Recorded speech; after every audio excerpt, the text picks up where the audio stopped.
Hello, everybody, and good morning, and welcome to this.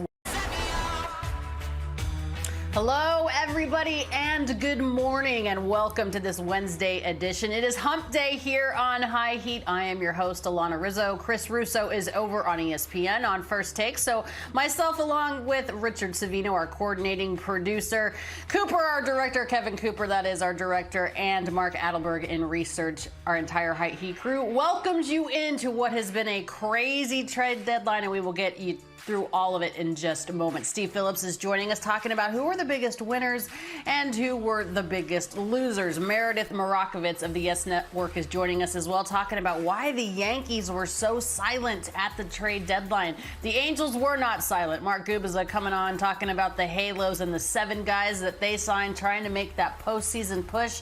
And my goodness, what a 24 hours it was in the city of Houston. Not only did they get JV back, but FV threw a no-hitter as well. And that is where we begin our brushback. Framber Valdez must have heard that Justin Verlander's coming back. He said, hey, I must step my game up. There are no shortages of storylines in Space City. Framber Valdez dominated the Guardians on Tuesday night. The lefty threw 9 scoreless innings, allowing just 1 walk. Valdez faced the minimum 20.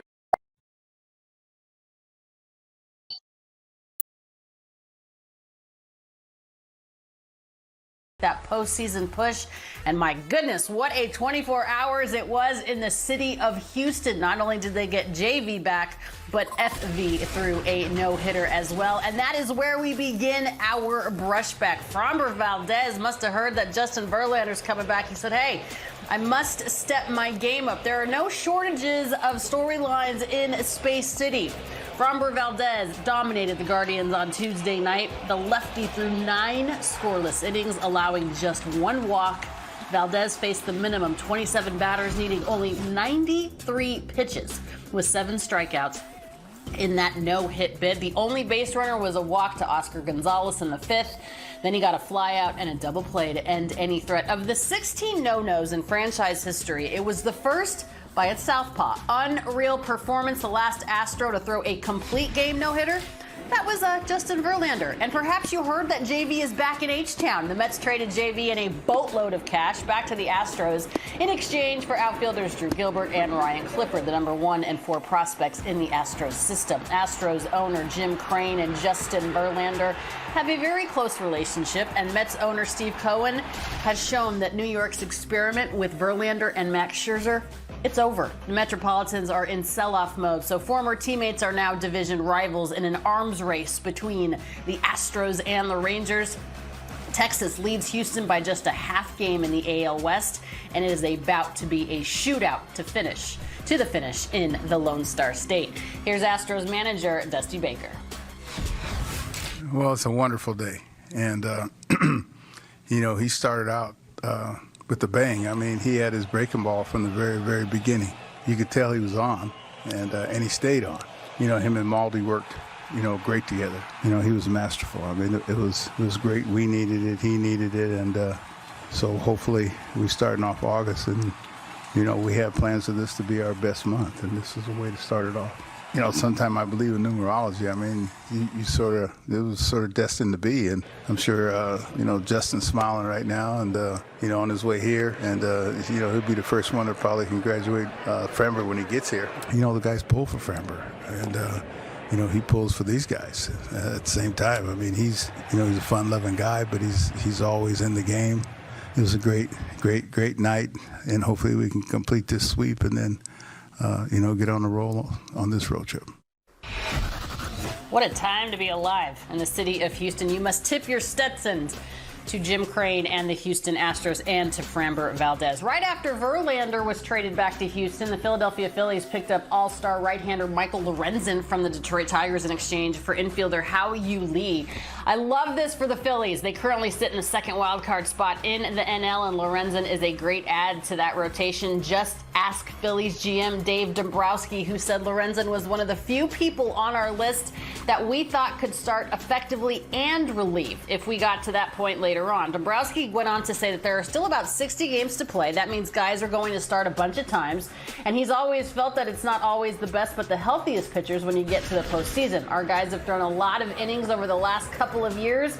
And to me, the depth behind our 5 guys in the rotation, Christopher Sanchez included in that, because he's really stepped up. We didn't feel was as deep if something happened to someone, so adding someone like Lorenzen really changes that. And sticking with the NL East, going from the Phillies to the Marlins, outside of the 2020 shortened season, this is the first time the Marlins find themselves in the playoff hunt in 7 years. Miami added slugger Jake Berger from the White Sox and 2022 Silver Slugger Josh Bell from the Guardians. Kim Ng, Marlins GM, also traded for left-handed starter Ryan Weathers from the Padres.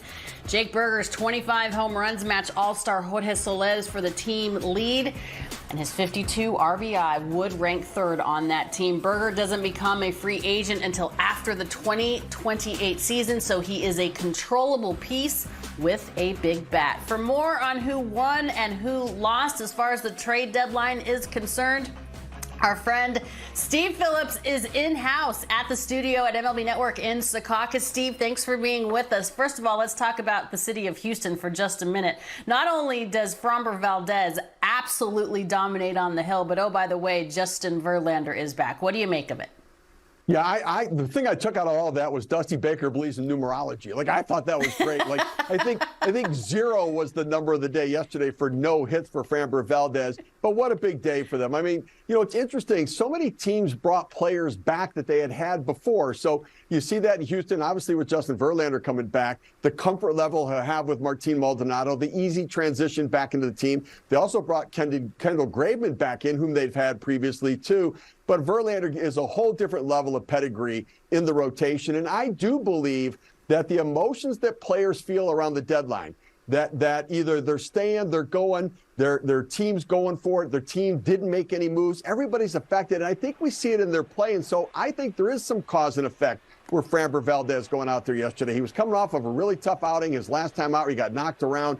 He was all over it yesterday, just commanding the zone. His breaking ball was fantastic. And I think the idea now, some burden off of him, that he doesn't have to be the leader of this staff. Verlander's coming back into the mix. It was certainly a big day for the Astros and certainly for all the Astros fans.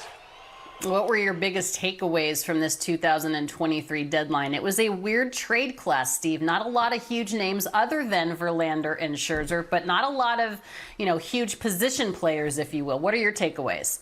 You know what's so interesting is that teams that seem to be on the bubble all labeled themselves differently. So, everybody's 3.5 games out. The Angels are throwing everything into it. They're going. The Padres, 5 games out. They're going for it. Then you look at other teams, like the Yankees, 3.5 games out, and they sort of played coy a little bit, didn't really do anything at all. And the Reds, who were in it, didn't get anything done. And so I always get intrigued by, who adds to their team, who fills the needs, but also those teams that don't and the impact on those teams. Like I look at Cincinnati with all of the up and coming, and yes, it's happening a year before they expected, but they'd be in the playoffs right now. I don't know how they didn't get a starting pitcher to add into the mix there. They just add Sam Moll, the left-handed reliever. And so I'm so intrigued by how teams define themselves. The Cubs decided, we're going in. We're not going to sell. We're going to move forward and try to be a playoff team. And then we see other teams sort of pulling back a bit. Very intriguing how teams interpreted and evaluated who they are, where they're going. Sometimes in those huge markets, Steve, silence can be deafening. And I feel that's what it was like really with the Red Sox, with the Yankees. Are they winners in your opinion, or are they losers in your opinion? I would say losers. I mean, the Red Sox are 1.5 games out of the playoffs. I mean, honestly, I look at the Blue Jays and think the Blue Jays made moves, but they won because of some of their moves, getting Paul DeJong and a couple relievers. But they also won because the teams behind them didn't do anything. The Red Sox, the Yankees, the Angels did. But then you go back to the Mariners. They were more sellers than buyers. And so for those teams like the Blue Jays that were there, if they're looking over their shoulder, nobody made a big deal. Now, the Red Sox, I think, can defend. They're going to get Tanner Houck back. They're going to get Chris Sale back. They're going to get Garrett Whitlock. Trevor Story's coming back. So they've got reinforcements coming that they may not think they had to trade to do it. From the Yankees' perspective, I understand what Brian Cashman did. They needed a third baseman, an outfielder, a starter, and a reliever. I mean, that's a lot to go get when you're 3.5 games behind and you don't have the farm system. You really want to go all in on it like that, and it still might not get you there. But it was, I think, a lot of disappointment in New York right now. The other thing that comes out of the deadline is that Steve Cohen is the new George Steinbrenner in New York. I mean, the script has been flipped.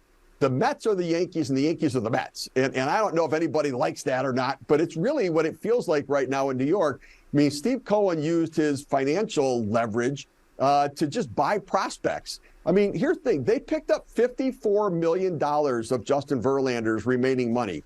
$54 million to somebody with $18 billion. I did the math on it. $54 million to somebody with $18 billion is like $300 to somebody with $100,000. It's nothing. $54 million is nothing. And so they bought a couple of prospects in return, and it's like $300 to the normal everyday person. That's disgusting kind of money. That's just disgusting In kind of money. such a disgustingly great way. It is such a disgusting, especially if you're a Met fan and not so much if you're a Yankee fan. So, I mean, it appears that the Mets have punted on 2024, but for different reasons than the Yankees have punted. It is just a weird time in New York. Chris Russo believes that, New York is the home of baseball. Is it just, do you really believe that the script has flipped there? I do. I do. I mean, I think that what we saw was Steve Cohen pivot. They won 101 games last year. They re-signed Nimmo. They re-signed Jeff McNeil. They come into the season. They bring in Verlander. This was all about going for it in 2023. And they signed Scherzer for next year, too, Verlander for next year, and an option for 2025. Their plan was to go for it and try to win World Series back-to-back years. And within several months, they have completely flipped the script. They've pivoted in a different direction. They sell off the players. They bring in prospects. And effectively, Max Scherzer told us what his meetings with Steve Cohen and what Billy Epler were all about, where they were going to try to win in 2025, 2026. Now, I do think that Steve Cohen will probably go out and sign some pitchers to make them competitive next year. But I think their hope is to get the farm system, build it up, and try to compete. And I just think that you've got an owner making baseball decisions with the Mets right now and a general manager making baseball decisions with the Yankees. That's not the way it used to be when George Steinbrenner was there. Yeah, very different times, of course, in the big city. Before I let you go, your opinion on Eduardo Rodriguez not waiving his no-trade clause to go to L.A.? So he had the right, his talent was enough that when he negotiated his contract, he had the limited no-trade clause. He submitted the teams that were on there. And I guess my biggest question is, why did the Tigers go down the road with the Dodgers knowing that they were on the no-trade list without having some sense as to whether or not Rodriguez would say yes to it?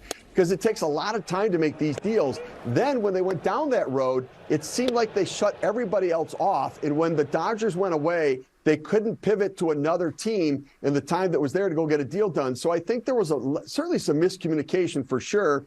And I suspect the next time Scott Harris has a player with a no-trade clause, he's going to find out ahead of time, would you or wouldn't you, before I spend the time talking to another team. Yeah, Andrew Friedman, the president of baseball ops for the Dodgers, said, "I thought we had a deal until we didn't." Steve Phillips, always a